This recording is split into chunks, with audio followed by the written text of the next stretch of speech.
everyone, it's Veronica and I have a project share today.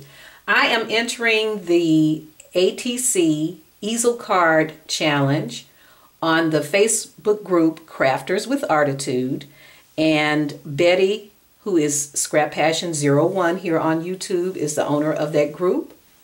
We were to make 2 ATC easel cards and submit 1. She's doing a gallery and she wanted to have some of the work of the crafters to show everyone. And if you're interested in joining that group, you are quite welcome to do so. Right now, I think we have 800 plus members. It is growing and growing and growing, and we are looking for more. So please go to Facebook and join that group. And there are lots of wonderful things going on, lots of crafting ideas, lots of sharing, beautiful, beautiful creations. We have some, in fact, every crafter there is a talented person. So if you are interested in joining, I will put a link in the description box, and all you have to do is request to join, and she will honor your request. So I'm going to share my submissions for the challenge. These are the papers that I use. For one, I used the Spring Jubilee stack by Pink Paisley. This was a stack that came out in 2012.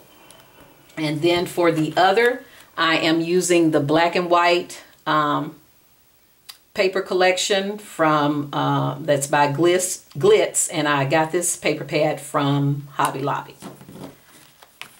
So my first one, which is the one I'm actually sending in to her, is this one. And what I used here was a Spellbinder's die to cut the window. And when you cut it, it does actually open.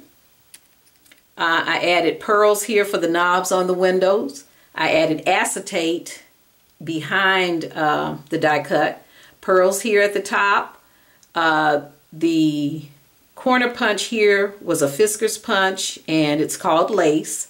All of these are Wild Orchid Crafts flowers, except for the tiny, tiny yellow that you see here. This was an Impression Obsession die that I used. It cuts out a lot of little flowers, so I just kind of plugged them in. I stickle the flowers. The branches that you see are Martha Stewart punches. This is the branch punch, and this is the frond punch. The sentiment is Rubbernecker stamp. It says, live every moment, laugh every day, love beyond words. And I added more pearls down here at the bottom. And I did add a piece of the designer paper on the back side. So that is my submission for the challenge. Oh, and the sentiment is popped up. My Secret Sister in the Secret Sister swap sent me some adhesive. That was the 1/8 inch strips. It was just perfect because I didn't have to take any adhesive and cut it at all. 1/8 inch was perfect. So I really do appreciate that. So that is my first one.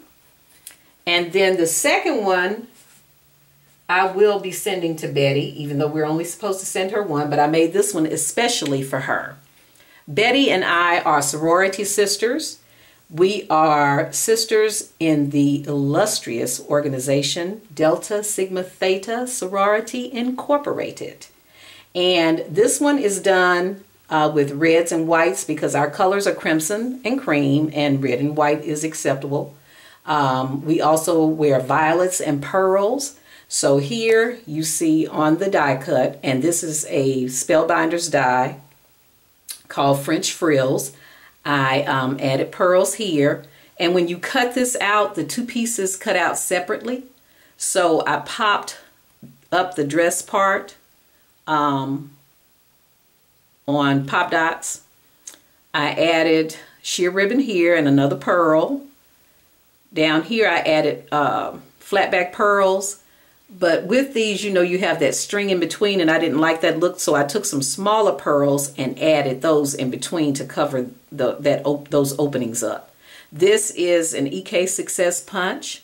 I added black lace underneath. And here I did the purple flower. These are just paper flowers. I think they're Prima. Again, because our official flower is the violet. And I just added a sentiment here at the top, and it says, "Oh, to be a Delta girl." So hopefully Betty likes this one. And I thank you all for stopping by and watching. I'd love to hear your comments.